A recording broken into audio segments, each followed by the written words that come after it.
The ache had a specific timeline. 2 years, 4 months, and 11 days.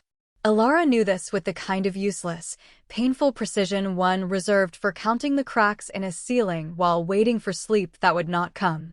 It was the exact length of time she had been in love with Lena, a love that lived in the quiet spaces of her apartment, a ghost haunting the sofa cushions where Lena was currently curled, feet tucked beneath her, complaining about Marcus.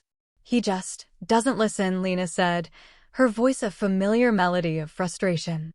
"It's like I'm speaking a different language.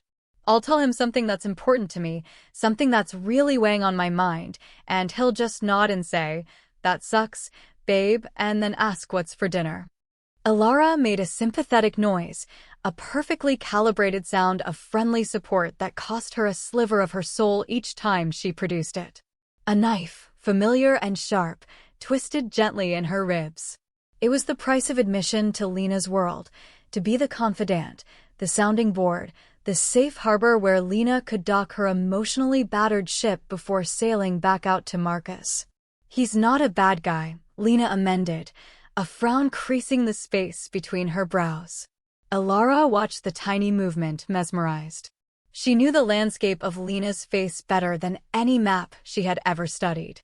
She knew the way a single fleck of gold in her left iris seemed to catch the lamplight, the way her lips, currently glossed with some faint, cherry-scented balm, pursed when she was thinking. "He's just not the right language, you know." Alara knew. Oh, she knew with a certainty that was both a comfort and a curse. She felt as though she and Lena spoke a language all their own, a silent dialect of shared glances, inside jokes, and an easy physical comfort that Lena took for granted and that Alara treasured like a forbidden sacrament. "Maybe you just need to be clearer with him," Alara offered, her own voice betraying none of the hurricanes swirling in her chest. It was the same advice she always gave. It was the advice of a good friend. It felt like a lie. Lena sighed, a long, dramatic exhalation that made a strand of her dark hair flutter against her cheek. She uncurled herself and shifted closer on the worn corduroy sofa, her knee pressing against Alara's.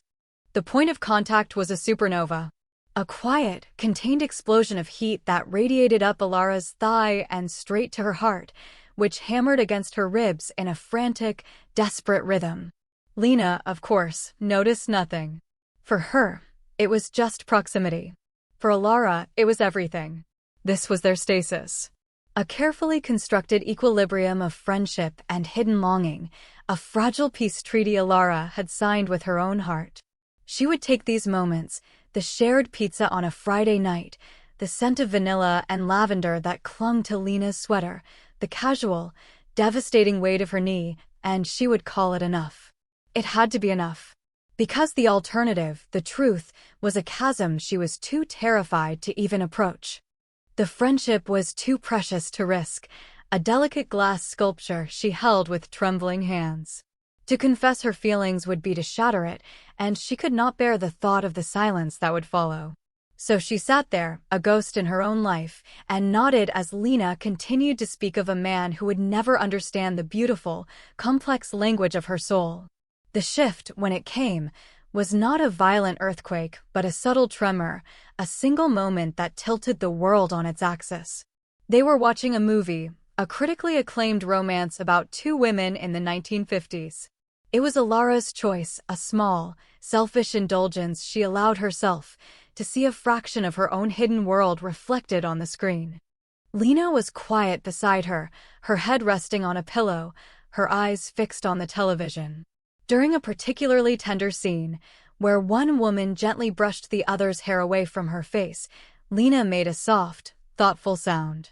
Alara's breath hitched, her heart a frantic bird beating against the cage of her ribs. Then Lena spoke, her voice casual, almost conversational, as if commenting on the weather. "It's beautiful," she said, her gaze still on the screen. "But I could never like a girl. It just doesn't compute, you know." The words landed like stones in the quiet room. Each one was a precise, calculated blow against the fragile structure of Alara's hope. "I could never." It was a definitive statement. A door slammed shut and bolted from the inside. The familiar knife in her side twisted, sharper this time, stealing her breath.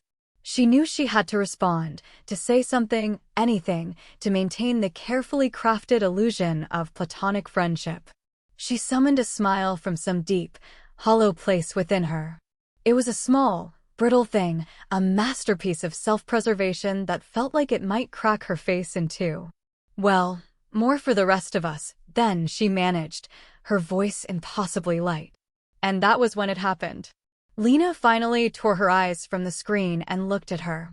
Her gaze caught on Alara's smile, and for a split second, Lena's own expression faltered. The easy confidence wavered, replaced by something unreadable, something clouded and uncertain. It was a flicker, a momentary glitch in the matrix of their friendship.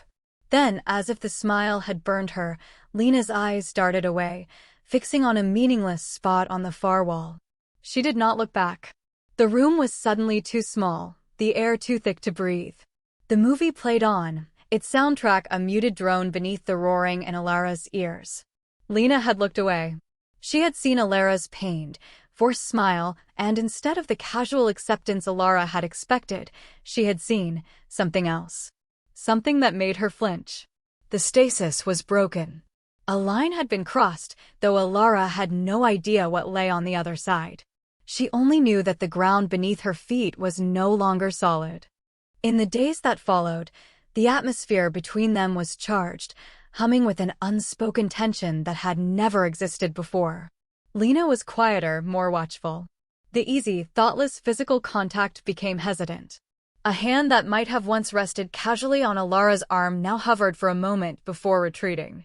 The change was terrifying and, in a way that twisted Alara's stomach into knots, exhilarating.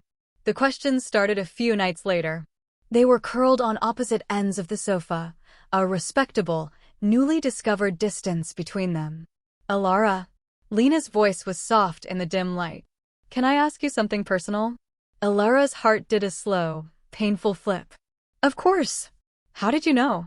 Lena asked, her fingers picking at a loose thread on a cushion. "That you liked women. Was it like a lightning bolt? Or just a slow realization?" The air crackled. This was new territory, a path they had never walked down before. Alara chose her words carefully, feeling as though she were navigating a minefield. "A bit of both, I guess." It was less about a lightning bolt for women and more about realizing that trying to feel that way about men was like trying to solve a math equation in a language I didn't speak. The numbers were there, but they didn't mean anything. She risked a glance at Lena, whose own words from a week before echoed in the space between them. "Not the right language." Lena was staring at her, her expression open and intensely curious. "And you're happy? When I'm not getting my heart broken?" Alara said with a wry, self-deprecating smile. "Yes. It feels right. Like coming home to a place I didn't know I was missing." Lena didn't respond for a long time. She just watched Alara, her gaze so intense it felt like a physical touch. Alara's skin prickled under the scrutiny. She could feel Lena's gaze tracing the line of her jaw, her lips, her eyes, as if seeing her for the very first time. Finally, Lena's gaze dropped to Alara's mouth and lingered there for a beat too long. It was a moment so fleeting it might have been imagined, but Alara's entire body registered it. A jolt, pure and sharp, shot through her. Hope, that treacherous, resilient weed, began to sprout in the barren soil of her heart. The touches began to return, but they were different now. Changed. They were no longer thoughtless gestures of friendship. They were deliberate, freighted with a new, terrifying weight. One evening, as Alara was complaining about a frustrating day at work, Lena reached out and tucked a stray strand of hair behind Alara's ear. Her fingers were warm, and they lingered for a fraction of a second against Alara's temple. The contact was electric, a silent communication that left Alara breathless. Another time, their hands brushed as they both reached for the remote control. Instead of pulling away, Lena's fingers curled slightly, a soft, questioning pressure against Alara's own. Alara's heart hammered against her ribs. She didn't move, didn't breathe, terrified of shattering the fragile moment. After a few seconds that stretched into an eternity, Lena slowly withdrew her hand. The conversations about Marcus faded, replaced by conversations about connection, about what it meant to feel truly seen by another person. "Sometimes I feel like I'm playing a role," Lena confessed one night, her voice barely a whisper. "The good girlfriend. The easygoing partner. But it's not me. Not the real me." "Who is the real you?" Elara asked, her voice just as quiet. Lena looked at her, and her eyes were filled with a raw, aching vulnerability that made Elara's chest hurt. "I don't know," she whispered. "But I think she's a lot more like me when I'm with you." The inevitable catalyst for the final collapse of Lena's old life arrived on a rainy Tuesday night. There was a frantic knock on the door, and Elara opened it to find Lena standing on her welcome mat, soaked to the bone, her face streaked with rain and tears. She wasn't carrying a bag, just her phone clutched in a white-knuckled grip. "I left him," she said, her voice trembling. "We had a fight. He called my friendship with you weird. He said I spent more time emotionally invested in you than in him. And the worst part is, Elara, he wasn't wrong." Without a word, Elara pulled her inside, wrapping her in a towel and then a hug that was fierce and protective. Lena clung to her, burying her face in Elara's shoulder and sobbing, great, shuddering breaths that racked her entire body. Elara held her, stroking her wet hair, murmuring soft, comforting words, her own heart breaking for Lena's pain and soaring with a terrible, selfish hope. Later, after a hot shower, Lena was huddled on the sofa, wrapped in Elara's softest blanket and wearing an old, oversized t-shirt of Elara's that hung off her shoulders. The scent of Elara's soap, a simple, clean scent of sandalwood and citrus, clung to her skin. "Can I?" Lena started, her voice small. "Can I stay here tonight? I don't want to be alone." "Of course," Elara said instantly. "You can take my bed. I'll sleep on the couch." Lena shook her head, her eyes wide and pleading. "No. I mean, could I sleep in your bed? With you? I need to not be alone." The request hung in the air, a pendulum swinging between innocent comfort and something much, much more. It was a dare. A precipice. Elara's mind screamed at her to say no, to protect what was left of her heart. But looking at Lena, so small and broken and lost, she couldn't. "Okay," she whispered. And the world tilted once more. Sharing a bed with Lena was a form of exquisite torture. Elara lay stiffly on her side, her back to Lena, every nerve ending screamingly aware of the other woman's presence just inches away. She could feel the warmth radiating from Lena's body, could hear the soft, uneven rhythm of her breathing as her sobs slowly subsided into sleep. Elara did not sleep. She lay awake for hours, trapped between a heaven of proximity and a hell of restraint, her love for Lena a physical ache in her chest. In the morning, the gray light of dawn filtered through the blinds, casting stripes across the room. Elara woke from a light, fitful doze to find that Lena had moved in the night. She was no longer on her side of the bed, but curled close, her head resting on the pillow next to Elara's, one hand lying palm up on the sheets between them. Elara turned her head slowly, her heart pounding a deafening rhythm in her ears. Lena's eyes were open. She was watching her, her expression soft and serious in the morning light. "I've been thinking," Lena whispered, her voice husky with sleep. "A lot. About everything. About that movie." Elara's breath caught in her throat. "About what you said," Lena continued, her gaze unwavering. "About feeling like you're trying to solve a math problem in a language you don't speak. That's how I felt my whole life. With Marcus. With every guy before him." She took a shaky breath. I think maybe I'm not as straight as I thought I was, Elara." The words were a quiet detonation in the stillness of the room. Elara felt a tremor run through her, a mixture of terror and a wild, soaring hope that threatened to tear her apart. This was it. The point of no return. "What are you saying, Lena?" Elara's voice was a fragile thread of sound. She needed to hear it. She needed the clarity, even if it destroyed her. Lena's eyes searched hers, full of a dawning, terrifying wonder. I'm saying that my whole world has felt black and white, and when I'm with you, there's color. I'm saying that when you smiled at me that night during the movie and I looked away, it was because I felt something. Something that scared the hell out of me. Because it felt possible. It felt right. She paused, her gaze dropping to Alara's lips before returning to her eyes. I've been thinking about what it would be like to kiss you, she confessed, her voice barely audible. I think about it all the time. Alara's carefully constructed walls crumbled. The dam that had held back 2 years, 4 months, and now 12 days of unspoken love finally broke. A single tear traced a hot path down her temple and into her hair. Lena, she breathed, the name a prayer and a plea. Lena's confession hung in the air between them, shimmering with the weight of its own truth. It was a bridge, extending from her side of the chasm to Alara's, and all Alara had to do was cross it. But first, she had to unburden herself of the weight she had carried for so long. You've been thinking about it all the time? Alara's voice was thick with unshed tears, a raw, incredulous whisper. Lena, I've been thinking about it for 2 years, 4 months, and 12 days. The specificity of it, the raw data of her heartache laid bare, made Lena's breath catch. A look of profound, heart-wrenching understanding dawned on her face. It was the look of someone finally seeing the whole picture of all the disparate pieces clicking into place. She saw the quiet smiles, the patient listening, the unwavering support, not as simple friendship, but as the steady, constant burn of love. Oh, Lena whispered, her own eyes filling with tears.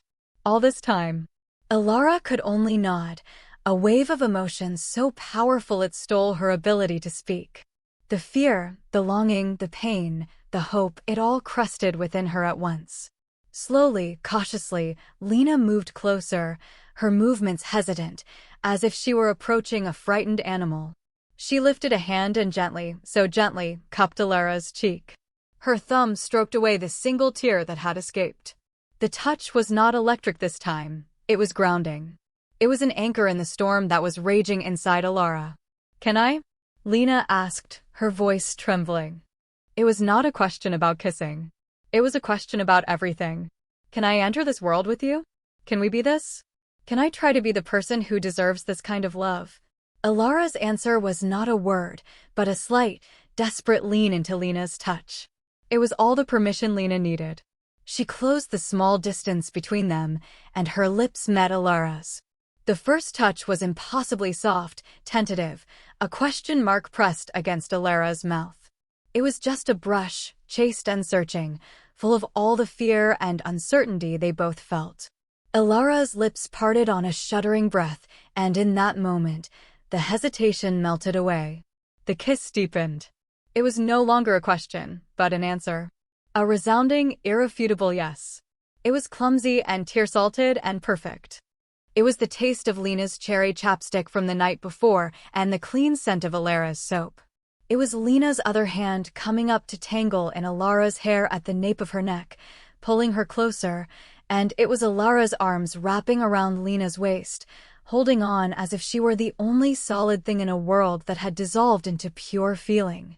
It was a decade of unspoken words, 1,000 moments of hidden longing, all pouring into a single, breathtaking point of contact. When they finally pulled apart, they were both breathless, their foreheads resting against each other. The gray morning light seemed brighter, clearer. Oh, Lena breathed out, a sound of pure wonder. Wow. Yeah, Alara whispered, a shaky laugh escaping her. Wow. They stayed like that for a long moment, simply breathing each other in, their shared breath mingling in the small space between their faces. The roaring hurricane in Alara's chest had subsided, leaving behind a profound, peaceful calm. I'm terrified, Lena admitted, her voice still a whisper against Alara's lips. Me too, Alara confessed, and the shared fear was not a barrier but a bond. It was honest. It was real. What does this mean? For us. Lena pulled back just enough to look into her eyes, her gaze clear and serious. It means I have to end things with Marcus. Properly. Respectfully. He deserves that. She took a shaky breath. And it means I have to figure out who I am without that role I was playing. But looking back now, oh God, a look of sudden, sharp realization crossed her face. It all makes sense. Every fight with him, every feeling of dissatisfaction, it was because I was measuring him against you. I was measuring every relationship against what I had with you, and they all came up short. I didn't know what I was measuring. The confession was a balm on wounds Alara hadn't even known were still open. To be seen, truly and completely, after so long in the shadows, it was overwhelming. So we try? Alara asked, her voice full of a hope so potent it almost hurt. We figure this out, together. We try, Lena confirmed, her voice firm with a newfound certainty. She leaned in and kissed Alara again, a soft, sure kiss of promise. We take it one day at a time. 3 weeks later, the morning light was not gray and uncertain, but a warm, golden yellow that streamed into the bedroom. Alara woke slowly, cocooned in warmth, an arm draped possessively over her waist. The scent of coffee was already drifting from the kitchen, mingling with the familiar vanilla and lavender scent that now permanently resided on the pillow next to hers. She turned in Lena's arms, and Lena's eyes fluttered open, a sleepy, beautiful smile spreading across her face. "Morning," she mumbled, her voice thick with sleep. "Morning," Alara whispered back, leaning in to press a soft, easy kiss to Lena's lips. It was a gesture that had already become a natural rhythm of their life together, as simple and essential as breathing. The past 3 weeks had been a navigation of new, wonderful territory. Lena had ended things with Marcus, a conversation that was difficult but necessary. There had been long nights of talking, of recontextualizing their entire friendship, of Lena discovering parts of herself she had kept hidden even from her own consciousness. And there had been so much kissing. Kisses in the kitchen while waiting for the kettle to boil. Kisses on the sofa while a movie played forgotten. Long, lingering kisses goodnight that promised a morning just like this one. Lena stretched, her arm tightening around Alara. "I think I'm finally in a language I can understand," she said softly, her eyes full of a love so open and clear it still made Alara's breath catch. Alara smiled, a real, genuine smile that reached her eyes and filled her entire being with a warmth that had nothing to do with the morning sun. The ghost in her own home was gone, replaced by a woman who was loved, who was seen, who was finally wholly herself. She pressed her face into the curve of Lena's neck, breathing in the scent of her, the scent of home. She was exactly where she needed to be.